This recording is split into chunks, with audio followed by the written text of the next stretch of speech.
when he knew that God had given him the great gifts that he had, he knew that God's Spirit was upon him, and still he ran from responsibility. We need to understand that we have been given responsibilities by God. And those responsibilities are ours, and we had better do them. We read a verse here a couple of weeks ago from Ezekiel that said, if you know that someone is sinning and you don't warn him, that person will be punished for their own sin, but you will bear their guilt as well. And if you encourage somebody and they are encouraged and they repent or they are follow after the Lord, you'll share in their glory as well. But we have responsibilities, and Saul kept running from them. And again, it reminds us that he was a head taller than anybody else. You know, he's reminded again that he is just like a king from any other nation. Saul was still, though, for all of his faults, for all of his shortcomings, can we call them that? For all of his problems, was still God's chosen person. David recognized that on many occasions, that God had chosen Saul. He was given a copy of the law, given a copy of all the instructions that he should follow, so that he would know what God required of a king. After all, this was a new thing. And then at the very end, toward the end of this story, Samuel dismisses them all. Samuel is still God's representative, and as God's representative, he is in charge. He even dismisses Saul. Saul is now the king. But Samuel, as God's representative, is in charge. Well, there are some troublemakers. Now, some of you have asked me where I get pictures for some of this, and you know, it's difficult. I go onto the internet and I click on a website that says images, and then I type in a word. Well, I typed in troublemaker, and this is what it came up with.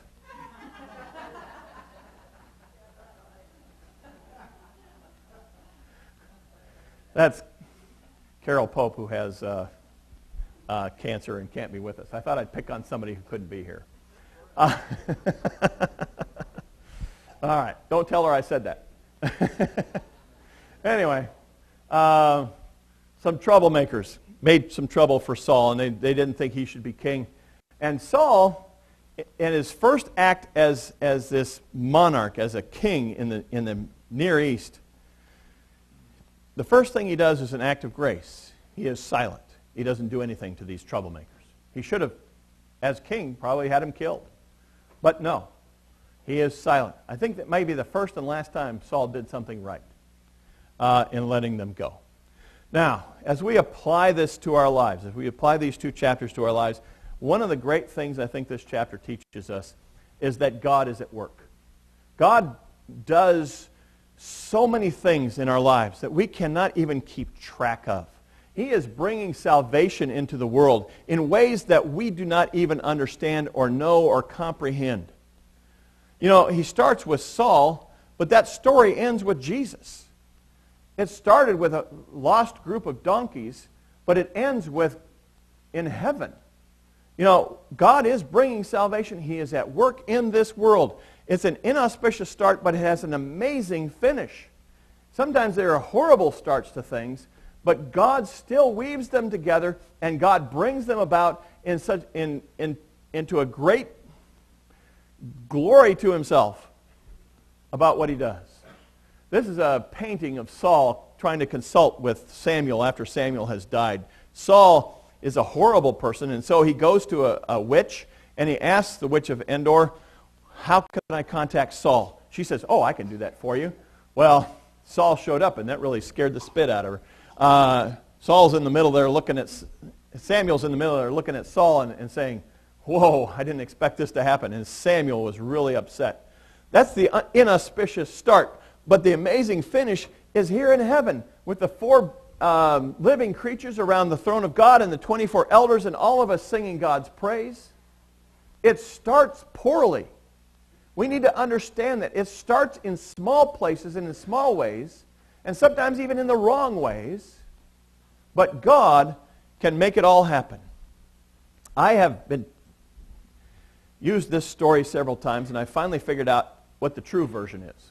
I've heard it preached several times, but I finally figured out what the true version is. there was a man whose name was Marcel Sternberger, and he was from Hungary. He lived during World War II, and he immigrated to the United States before the war started. While he was in New York City on January 10th, 1948, that's actually a snowstorm in New York City in 1948, so I just put it in there. I have no idea if it was January 10th. He decides to go home a different way on the subway. He decides, I need a change of route, I need a change of scenery, and he gets on a different subway than he normally did. And he sat down next to a guy, and he's looking around, and he realizes the person that he's sitting next to is reading in a Hungarian newspaper. Well, he's from Hungary, and this kind of surprised him and shocked him. So he leans over to the guy and he says, do you mind if I read your paper over your shoulder in Hungarian? And the guy is going, oh, wow, man, this is great. A fellow Hungarian. And they started talking. And they started sharing their experiences, especially during the war, because this is right after the war. The man he met, his name was Bela Paskin. And Bela's job during the war, he was living in Hungary. The Germans came in, they conscripted him and hauled him off to bury Russian soldiers during the war. And then the Russians took over, and they conscripted him to bury German soldiers. And then he escaped, and after the war, he went back to his hometown in Hungary, and he found out that everyone in his family had been hauled off. They had been taken to Auschwitz, and he was told that they are all dead. Your wife is dead. Your brothers and sisters are dead. Your mother and father are dead. They are all dead, killed by the Germans. And Bela has then, after the war, after he found this out, emigrated to the United States. And here he was, riding on the subway with Marcel Sternberger. Well, as Bela is telling this story to Marcel, Marcel's thinking, some of these names and things sound familiar to me. And he's going, wait a minute. What town did you say you were from? And he names the town. And he said, what did you say your wife's name was? And he names his wife's name. And he says, let's get off the subway. This guy's going, what? Let's get off the subway. And they get off the subway, and Marcel goes and finds a phone booth, and he gets a piece of paper out of his pocket. And he has a name on this piece of paper, and he has a phone number. And he calls the number, and he says, what town are you from? And the person at the other end says, I was from this town. That's what I thought you said. And what did you say your husband's name was? That's what I thought you said. And he says, wait right there. I'm going to bring someone to see you. The person he called was Maria Peskin.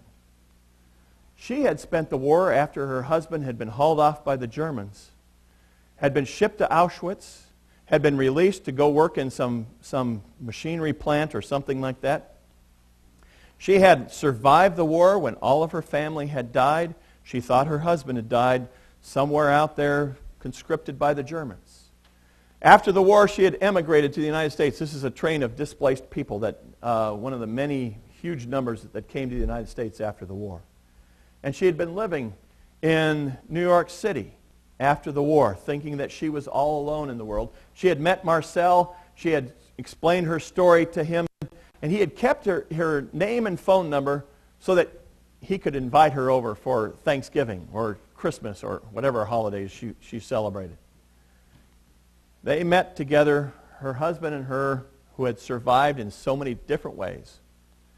And God brought them back together. She said, I can't remember what we did after the moment I saw him.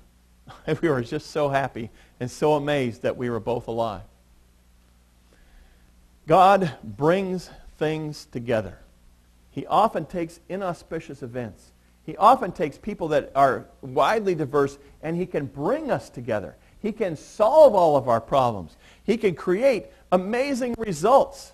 Saul was looking for his donkeys. Not a real big